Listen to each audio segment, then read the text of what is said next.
નમસ્કાર, ગ્લોબલ એક્સપ્રેસમાં તમારું સ્વાગત છે. હું આપની સાથે ચેતન. આજના અમેરિકાના તારીખ 16 માર્ચ 2026ના મુખ્ય સમાચારોની આપણે વાત કરીશું. અમેરિકામાં રહો છો, અમેરિકાના રોજના ગુજરાતીમાં અપડેટ જાણવા માટે ગ્લોબલ એક્સપ્રેસને સબસ્ક્રાઇબ કરવાનું ભૂલતા નહીં. આજના મુખ્ય સમાચારોની આપણે વાત કરીએ તો અમેરિકામાં વસતા ભારતીયો વિરુદ્ધ ફ્લોરિડાના નેતાનું વિવાદાસ્પદ નિવેદન. શું 10 લાખ ભારતીયો ખરેખર અમેરિકાની અંદર ગેરકાયદેસર રીતે રહે છે? સત્તાવાર ડેટા શું કહે છે અને નેતાઓના દાવા વચ્ચે સર્જાયો મહાસંગ્રામ. સિટી કાઉન્સિલે લીધા આકરા પગલા, પણ શું ગવર્નર ડિસેન્ટિસ તેમને સસ્પેન્ડ કરશે કે શું? અને કોર્ટના ચોકઠામાં ફસાયેલું નેતાનું ભાવિ અને ભારતીય સમુદાયનો આક્રોશ કઈ દિશા લેશે તે જોવું રહ્યું. આ પછીના સમાચારોની આપણે આગળ વાત કરીએ તો હોર્મુઝની સામુદ્રધુનીમાં યુદ્ધના ભણકારા. ડોનાલ્ડ ટ્રમ્પના એક આક્રમક આદેશથી દુનિયાભરના નેતાઓમાં ફફડાટ મચી ગયો. શું અમેરિકાના પરમ મિત્ર દેશોએ ખરેખર ટ્રમ્પનો સાથ છોડી દીધો છે? જાપાન અને ઓસ્ટ્રેલિયાના ના પાછળનું અસલી રહસ્ય શું?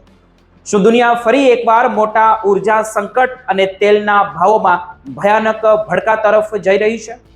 મિત્ર દેશો અને ટ્રમ્પનો જે વચ્ચેનો આ રાજદ્વારી જંગ ક્યાં જઈને અટકશે તે જોવું રસપ્રદ રહેશે. આ પછીના સમાચારોની આપણે આગળ વાત કરીએ તો આકાશમાં સન્નાટો, એરપોર્ટ પર હાહાકાર. મધ્ય પૂર્વમાં ભીષણ યુદ્ધે 6 કરોડ મુસાફરોને અધ વચ્ચે અટકાવ્યા. 52,000 ફ્લાઇટ રદ થતા પાછળનું ભયાનક સત્ય શું? શું ખાડી દેશોની દિગ્ગજ એરલાઇન્સ બરબાદીના આરે છે? વેકેશનમાં ઘરે આવવા માંગતા હજારો ગુજરાતી પરિવારો માટે અત્યાર સુધીનો સૌથી મોટું સંકટ ગણાય છે. શું ભારત સરકાર આ મુસાફરોને હેમખેમ પરત લાવી શકશે કે શું? જાણો આ વૈશ્વિક કટોકટીની પૂરી વિગત. આ બધા જ સમાચારોની વિગતે ચર્ચા કરીએ. આપ જોતા રહો ગ્લોબલ એક્સપ્રેસ.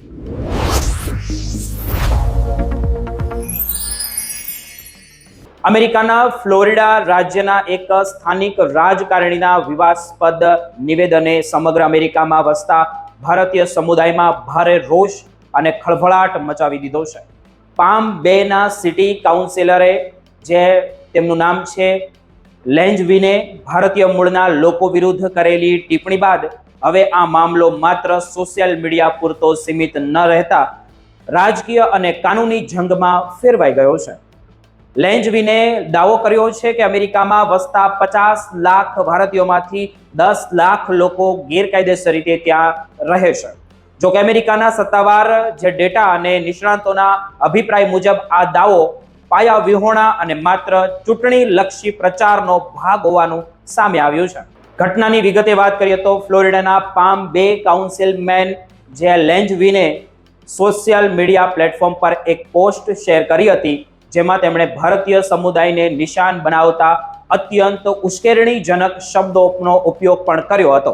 તેમણે લખ્યું હતું કે આજે અમેરિકામાં અંદાજે 50 લાખ ભારતીય વસે છે, જેમાંથી ઓછામાં ઓછા 10 લાખ લોકો ત્યાં ગેરકાયદેસર રીતે રહે છે. એટલેથી જ ન અટકતા તેમણે વધુમાં દાવો કર્યો હતો કે તે 30 વર્ષ પહેલા અમેરિકામાં ભારતીયોની હાજરી નહિવત હતી અને છેલ્લા કેટલાક વર્ષોમાં આ જ વસ્તીમાં વિસ્ફોટક વધારો થયો છે. લેન્જવિને તો ત્યાં સુધી કહી દીધું કે ભારતીય સમુદાયના લોકોને અમેરિકાની કે અમેરિકન સંસ્કૃતિની કોઈ પરવા નથી. આ નિવેદન બહાર આવતા જ ભારતીય અમેરિકન સમુદાયમાં ગુસ્સાની લહેર દોડી ગઈ હતી. સ્થાનિક સંગઠનો અને ભારતીય મૂળના નાગરિકોએ આ નિવેદનને નગ્નીવાદ અને દ્વેષપૂર્ણ ભાષણ એટલે કે હેટ સ્પીચ ગણાવ્યું હતું. નિષ્ણાતોનું કહેવું છે કે આગામી ચૂંટણીઓને ધ્યાનમાં રાખીને ઇમિગ્રેશનના મુદ્દે મતદારોનું જે ધ્રુવીકરણ કરવા માટે આ પ્રકારના ખોટા પ્રોપેગન્ડા ચલાવવામાં આવી રહ્યા છે. લેન્જવિનેના દાવાઓની તપાસ કરતા યુએસ જે સેનેન્સ બ્યુરો અને પ્યુ રિસર્ચ સેન્ટરના આંકડા તદ્દન જ અલગ ચિત્ર રજૂ કરે છે. ચાલો આપણે આંકડાઓ પર નજર કરીએ. પ્રથમ દાવો આપણે જોઈએ તો 10 લાખ ભારતીયો ગેરકાયદેસર છે તેવું કહ્યું હતું. પ્યુ રિસર્ચ સેન્ટરના 2023-24ના તાજેતરના અહેવાલ મુજબ અમેરિકામાં વસતા અંદાજે 48 થી 52 લાખ ભારતીયોમાંથી ગેરકાયદેસર રીતે રહેતા લોકોની સંખ્યા આશરે 7,25,000 થી 7,50,000ની વચ્ચે હોવાનું અનુમાન છે. જો કે આ સંખ્યામાં છેલ્લા થોડા વર્ષોમાં વધારો થયો હતો, પરંતુ લેન્ઝવિનેનો આ 10 લાખનો આંકડાનો સત્તાવાર ડેટા કરતા ઘણો વધારે દાવો છે અને અતિશય યુક્તિભર્યો છે. મહત્તમ ભારતીયો legal work visa H1B, green card અને નેચરલાઇઝેશન સિટીઝન તરીકે સન્માનપૂર્વક અમેરિકામાં વસે છે. બીજો દાવો 30 વર્ષ પહેલા હાજરી નહિવત હતી તે પણ ખોટો સાબિત થાય છે. લેન્ઝવિનેએ કહ્યું હતું કે 1990ના દાયકામાં ભારતીયો અમેરિકામાં હતા જ નહીં, પરંતુ ડેટા મુજબ 1990માં પણ અમેરિકામાં ભારતીયોની સંખ્યા 8 લાખથી વધુ હતી. 2000ની સાલ સુધીમાં તો આ સંખ્યા વધીને 18 લાખ સુધી પહોંચી ગઈ હતી. ભારતીય સમુદાયનો અમેરિકાનો સાથ કે પછી સંબંધ 1965ના ઇમિગ્રેશન એક્ટ બાદ ખૂબ જ ગાઢ બન્યો હતો, જે લેન્ઝવિનેના દાવાને ખોટો સાબિત કરે છે. લેન્ઝવિનેના આ નિવેદનની અસર હવે તેમના રાજકીય કરિયર પર પણ પડવા લાગી છે. પામ બે સિટી કાઉન્સિલની તાકીદની બેઠક બોલાવવામાં આવી હતી, જ્યાં લેન્ઝવિન વિરુદ્ધ સેન્સર મોશન એટલે કે નિંદા પ્રસ્તાવ પ્રસાર કરવામાં આવ્યો હતો. કાઉન્સિલના અન્ય સભ્યોએ આ નિવેદનને શહેરની પ્રતિષ્ઠાને નુકસાન પહોંચાડનારું ગણાવ્યું હતું. એટલું જ નહીં, સિટી કાઉન્સિલે ફ્લોરિડાના ગવર્નર રોન ડિસેન્ટિસને એક સત્તાવાર પત્ર લખીને લોન્સવિલેને તેમના પદ પરથી સસ્પેન્ડ કરવાની પણ માંગ કરી છે. જો કે જે પણ આ છે વ્યક્તિ તે નમવા તૈયાર નથી. તેમણે પોતાના બચાવમાં અમેરિકાના બંધારણના ફર્સ્ટ એમેન્ડમેન્ટ વાણી સ્વતંત્રતાનો અહેવાલ તેમણે આપ્યો. તેમણે શહેર સામે ફેડરલ કોર્ટમાં કેસ દાખલ કર્યો છે કે જેમાં દાવો કરવામાં આવ્યો છે કે તેમના વ્યક્તિગત મંતવ્યો વ્યક્ત કરવા બદલ તેમની સામે લેવામાં આવેલા પગલાં ગેરબંધારણીય છે. હાલમાં આ કાનૂની જંગ કોર્ટમાં ચાલી રહી છે. રાજકીય વિશ્લેષકો માને છે કે અમેરિકામાં ઇમિગ્રેશન હંમેશાથી એક સંવેદનશીલ મુદ્દો રહ્યો છે, પરંતુ ભારતીય સમુદાય જે અમેરિકાના જીડીપીમાં મોટું યોગદાન આપે છે અને સિલિકોન વેલીથી લઈને વ્હાઇટ હાઉસ સુધી મહત્વના મુદ્દાઓ સંભાળે છે, તેમને આ રીતે નિશાન બનાવવા તે દુર્ભાગ્યપૂર્ણ છે. ભારતીયો અમેરિકામાં સૌથી વધુ શિક્ષિત અને સૌથી વધુ આવક ધરાવતો સમુદાય છે. આ વિવાદે ફરી એકવાર સાબિત કર્યું છે કે ચૂંટણીના વર્ષમાં ડેટા સાથે છેડા કરીને લોકશાહીના મૂલ્યોને જોખમમાં મૂકવાના પ્રયાસો થઈ રહ્યા છે.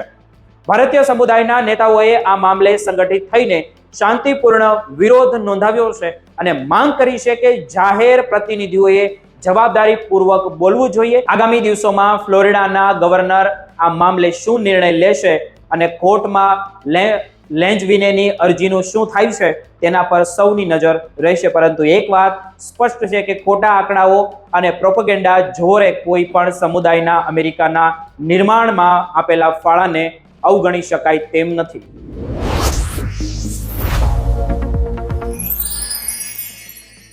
વિશ્વના રાજકારણમાં અત્યારે ભારે ગરમાવો જોવા મળી રહ્યો છે અને તેનું કેન્દ્રબિંદુ ફરી એકવાર મધ્ય પૂર્વની હોર્મુઝની સામુદ્રધુની બની છે. અમેરિકી રાષ્ટ્રપતિ ડોનાલ્ડ ટ્રમ્પે લીધેલા એક આક્રમક નિર્ણયે વિશ્વભરના નેતાઓને ચિંતામાં મૂકી દીધા છે. ઈરાન સાથે વધી રહેલા તણાવની વચ્ચે રાષ્ટ્રપતિ ટ્રમ્પે 7 મોટા દેશો જેમાં બ્રિટન, ફ્રાન્સ, ચીન, જાપાન અને દક્ષિણ કોરિયા જેવા રાષ્ટ્રોનો સમાવેશ થાય છે તેમની પાસે આ વિસ્તારમાં પોતાની યુદ્ધ જહાજો તૈનાત કરવાની માંગ કરી હતી.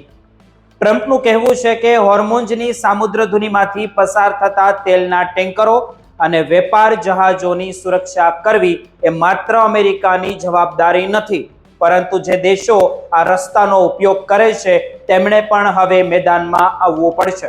જો કે આ માંગણીના જે પ્રત્યાઘાત રૂપે અમેરિકાના અત્યંત નજીક ગણાતા મિત્ર દેશોએ પણ પીછેહટ કરી છે, જે આંતરરાષ્ટ્રીય સ્તરે એક નવા રાજદ્વારી સંઘર્ષનો સંકેત આપી રહ્યા છે.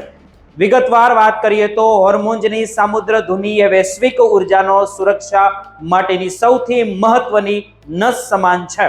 દુનિયાનું લગભગ 20 થી 25% તેલ અહીંથી જ પસાર થાય છે. ટ્રમ્પે સ્પષ્ટ શબ્દોમાં આક્ષેપ કર્યો છે કે ચીન અને જાપાન જેવા દેશો વર્ષોથી અમેરિકાની સુરક્ષા વ્યવસ્થાનો મફત લાભ લઈ રહ્યા છે. ટ્રમ્પના મતે આ દેશના ઉર્જા સ્ત્રોત આ વિસ્તાર પર નિર્ભર છે. છતાં પણ અમેરિકા પોતાના સૈનિકો અને જહાજોના જોખમે આ રસ્તો ખુલ્લો રાખે છે. તેમણે એવી દલીલ કરી છે કે હવે સમય આવી ગયો છે કે આ દેશો પોતાના જહાજોની સુરક્ષા માટે પોતે ખર્ચ કરે અને પોતાના નૌકાદળને અહીં મોકલે. પરંતુ આ બાબત જેટલી સરળ દેખાય છે તેટલી છે નહીં. જાપાને આ મામલે પોતાનું વલણ અત્યંત કડક રાખ્યું છે. જાપાનના વડાપ્રધાન સનાઈ તકાઇચી અને સંરક્ષણ મંત્રી શિન્જીરો કોઇઝુમીએ સ્પષ્ટ શબ્દોમાં કહી દીધું છે કે જાપાન અત્યારે હોર્મુઝમાં યુદ્ધ જહાજો મોકલવાની કોઈ યોજના ધરાવતું નથી. જાપાન માટે આ માત્ર રાજકીય નહીં પણ કાયદાકીય મર્યાદાનો પણ પ્રશ્ન છે, કારણ કે જાપાનનું બંધારણીય તેને આક્રમક સૈન્ય કાર્યવાહી કરવાની મંજૂરી આપતું જ નથી. માત્ર સંરક્ષણાત્મક હેતુ માટે જ તે સૈન્યનો ઉપયોગ કરી શકે છે. અને ઈરાન સાથે સીધો સંઘર્ષ વહોરો લાગે અને એ જાપાન માટે અર્થતંત્ર અને વિદેશ નીતિ બંને રીતે નુકસાનકારક સાબિત થઈ શકે તેમ છે. બીજી તરફ ઓસ્ટ્રેલિયાએ પણ આ મામલે અમેરિકાને સાથ આપવાનો ઇનકાર કર્યો છે. ઓસ્ટ્રેલિયાના પરિવહન મંત્રી કેથરીન કિંગે સત્તાવાર નિવેદન આપતા જણાવ્યું છે કે તેમણે અત્યાર સુધી કોઈ ઔપચારિક વિનંતી મળી નથી અને હાલના તબક્કે ઓસ્ટ્રેલિયા કોઈ પણ જહાજ મોકલવાનો વિચાર કરી રહ્યું પણ નથી. યુરોપિયન દેશોની વાત કરીએ તો ત્યાં પણ સ્થિતિ કંઈક અલગ નથી. બ્રિટન અને ફ્રાન્સ જેવા દેશો મૂંઝવણમાં મુકાયા છે. બ્રિટિશ વડાપ્રધાન કીર સ્ટારે સમજે છે કે જો આ વિસ્તાર બંધ થાય તો બ્રિટનમાં ઉર્જાનો ભાવ આસમાને પહોંચી શકે છે, પરંતુ તેઓ ઈરાન સાથે સીધું યુદ્ધ પણ ઈચ્છતા નથી.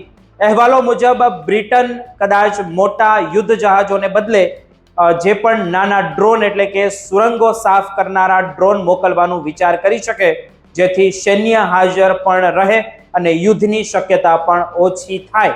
ફ્રાન્સે પણ મધ્ય પૂર્વમાં પોતાના નૌકાદળની હિલચાલ તેજ કરી છે, પરંતુ તેમણે સ્પષ્ટ શબ્દોમાં કહ્યું છે કે તેઓ કોઈના દબાણમાં આવીને નહીં, પણ જ્યારે પરિસ્થિતિ અનુકૂળ હશે અને સુરક્ષાની ખાતરી હશે ત્યારે જ તે આગળ વધશે. આખી ઘટનામાં સૌથી રસપ્રદ વલણ ચીનનું રહ્યું છે. ટ્રમ્પે જે 7 દેશો પાસે મદદ માંગી છે તેમાં ચીન પણ સામેલ છે. ચીન દુનિયામાં તેલનો સૌથી મોટો આયાતકાર છે અને હોર્મુઝની સામુદ્રધુનીની તેના માટે જીવનરેખા સમાન છે. પરંતુ અમેરિકા અને ચીન વચ્ચેના જે પ્રવર્તમાન વેપાર યુદ્ધ અને તાઇવાન જેવા મુદ્દાઓ પર તણાવને જોતા ચીન અમેરિકાના નેતૃત્વ હેઠળના ગઠબંધનમાં જોડાયા તેવી શક્યતા નહીવત છે. ચીને આડકતરી રીતે કહ્યું છે કે તમામ પક્ષોએ વાતચીત દ્વારા રસ્તો કાઢવો જોઈએ અને સૈન્ય બળનો ઉપયોગ ટાળવો જોઈએ.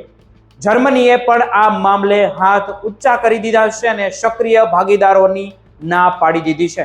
દક્ષિણ કોરિયા જે અત્યારે અમેરિકાના સંરક્ષણ કવચ હેઠળ છે, તેમણે પણ ફૂંકીને ડગલા ભરી રહ્યું હોય તેવું લાગી રહ્યું છે. રાષ્ટ્રપતિ ટ્રમ્પની આ માંગણી પાછળ તેમનો અમેરિકન ફર્સ્ટનો એજન્ડા સ્પષ્ટ દેખાય છે. તેઓ ઈચ્છે છે કે અમેરિકા હવે બીજા દેશોની સુરક્ષા માટે પોતાના સાધનોનો વેડફવાનો બંધ કરે. તેમણે નાટોના સભ્યોને પણ ચેતવણી આપી છે કે જો તેઓ આ મિશનમાં સહકાર નહીં આપે તો ભવિષ્યમાં ગઠબંધનના સંબંધો બગડી શકે છે. ટ્રમ્પની આ રણનીતિને કારણે વિશ્વ 2 ભાગમાં વેચાઈ ગયું હોય તેવું લાગી શકે છે. એક તરફ એવા દેશો છે જે માને છે કે દરિયાઈ માર્ગો સુરક્ષિત રાખવા એ સંયુક્ત જવાબદારી છે, તો બીજી તરફ એવા દેશો પણ છે જે માને છે કે અમેરિકા જાણી જોઈને તણાવ વધારી રહ્યું છે અને તેમને ઈરાન સામેના યુદ્ધમાં ધકેલવા માંગે છે. જો હોર્મુઝની સામુદ્રધુની બ્લોક થાય તો તેની સીધી અસર ભારત પર પણ પડી શકે છે, કારણ કે ભારત પણ તેલ માટે આ વિસ્તાર પર નિર્ભર છે. અત્યારે તો સ્થિતિ એવી છે કે ટ્રમ્પની વિનંતી છતાં મિત્ર દેશોએ મૌન અથવા તો નકારાત્મક વલણ અપનાવ્યું છે. આગામી દિવસોમાં આ મામલે કોઈ નવો રાજદ્વારી વળાંક આવે છે કે કેમ? શું અમેરિકા એકલું જ આ મોરચે લડશે? જો તેવું રહ્યું તો આંતરરાષ્ટ્રીય સ્તરની આ ખેંચતાણની સીધી અસર આવનારા સમયમાં શેરબજાર અને ઈંધણના ભાવ પર જોવા મળી શકે છે.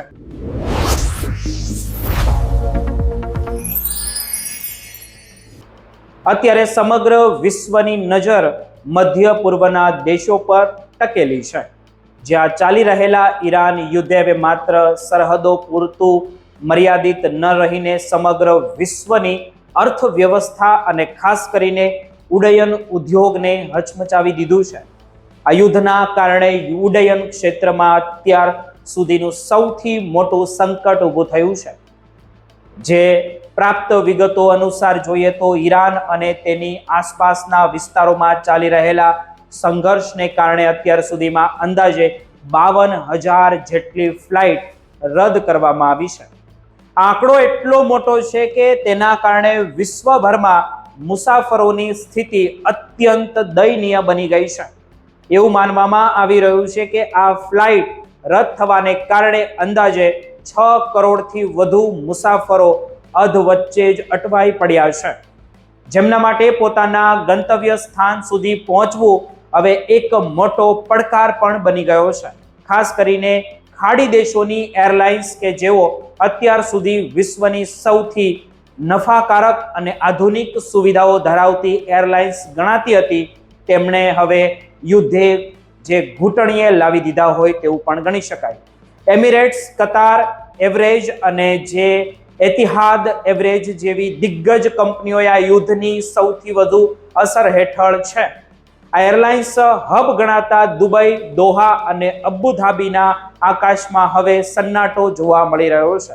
ગયા વર્ષના આંકડાઓ પર નજર કરીએ તો આ ત્રણેય એરલાઇન્સે સરેરાશ દરેક મુસાફર દીઠ $29 નફો કર્યો હતો, જે ઉદ્યોગના માપદંડ મુજબ ઘણો સારો કહી શકાય. પરંતુ આ યુદ્ધના વાદળોએ આ નફા પર ગ્રહણ લગાવી દીધું છે અને ઉડ્ડયન નિષ્ણાંતોનું માનવું છે કે આ વર્ષમાં આ એરલાઇન્સના નફામાં મોટો ગાબડો પડશે અને તેની જે લાઇન્સ નોંધપાત્ર રીતે ઘટી જશે.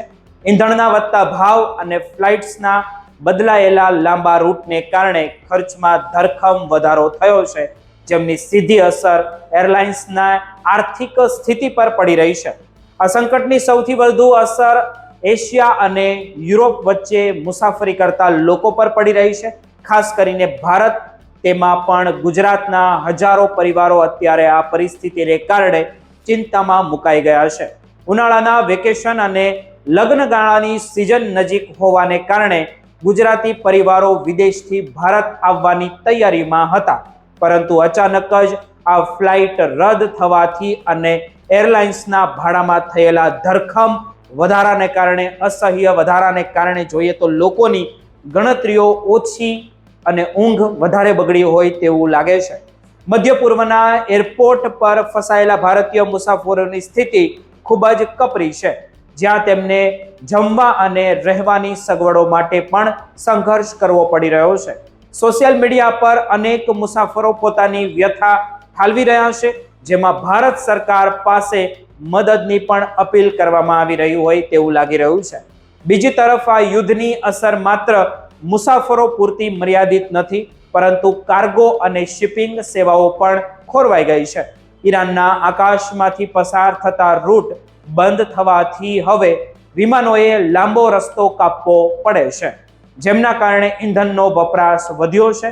નિષ્ણાંતોના મતે જો આ યુદ્ધ લાંબુ ચાલશે તો એરલાઇન્સ કંપનીઓ માટે પોતાનું અસ્તિત્વ ટકાવી રાખવું મુશ્કેલ બની જશે. અગાઉ કોરોના કાળમાં જેવી સ્થિતિ સર્જાઈ હતી તેનાથી પણ વધુ ગંભીર પરિસ્થિતિ અત્યારે મધ્ય પૂર્વના દેશોમાં જોવા મળી રહી છે. એરલાઇન્સ કંપનીઓએ અત્યારે વળતર અને રિફંડની જે સમસ્યાથી ઘેરાયેલી છે, જ્યારે મુસાફરો પોતાના વતન સુરક્ષિત પહોંચવા માટે ઈશ્વરને પ્રાર્થના કરી રહ્યા છે. આ પરિસ્થિતિમાં ભારત સરકાર પણ એર ઇન્ડિયા અને અન્ય દેશી એરલાઇન્સ સાથે મળીને ભારતીયોને પરત લાવવા માટે ખાસ વ્યવસ્થા કરી રહી હોવાના અહેવાલ મળી રહ્યા છે. જો કે હજારો ફ્લાઇટ રદ થવાને કારણે આ કામગીરી પર પડકારજનક બની હોય તેવું લાગી રહ્યું છે. આ યુદ્ધ ક્યારે શાંત થશે અને ક્યારે આકાશ ફરીથી ફ્લાઇટથી ગુંજી ઉઠશે તે કહેવું અત્યારે અશક્ય છે. પણ એટલું ચોક્કસ છે કે આ ઘટનાએ વિશ્વને બતાવી દીધું કે કેવી રીતે એક યુદ્ધ સમગ્ર દુનિયાના સંપર્કને તોડી શકે છે અને આર્થિક રીતે જે સમૃદ્ધ કંપનીઓને પણ પાયમાલ કરી શકે છે. તો આ હતા આજના વિશેષ સમાચાર. વધુ અપડેટ માટે જોતા રહો ગ્લોબલ એક્સપ્રેસ.